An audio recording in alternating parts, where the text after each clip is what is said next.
আসসালামু আলাইকুম dear viewers. আজকে যে বিষয়টি শেয়ার করতে যাচ্ছি এই বিষয়টি সকল বাবা মাদের জেনে রাখা প্রয়োজন। একদিন আমার চেম্বারে একজন মা তার সন্তানকে নিয়ে আসে। অনেকগুলো কমপ্লেন ছিল, তার মধ্যে কিছু অংশ আপনাদের সাথে শেয়ার করছি। বাচ্চা যখন পড়াশোনা করে তখন তার মাথা ব্যথা করে, ভয় কাজ করে, দুশ্চিন্তা কাজ করে।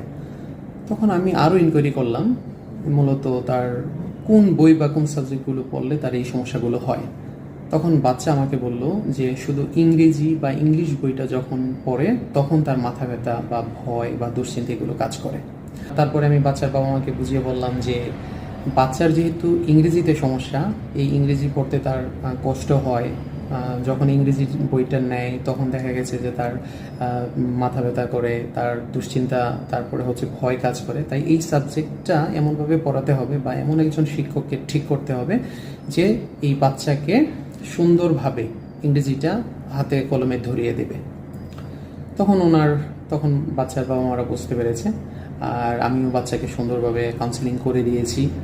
এই মেসেজটা আপনাদেরকে কেন দিলাম, দেওয়ার একটাই কারণ, অনেক ফ্যামিলিতে এমন হতে পারে যে বাচ্চারা কোনো না কোনো সাবজেক্টে খুব বেশি ভয় পায়, পড়তে গেলে তার এরকম অ্যাংজাইটি, ভয়, তারপরে হচ্ছে মাথা ব্যথা, এগুলো হতে পারে।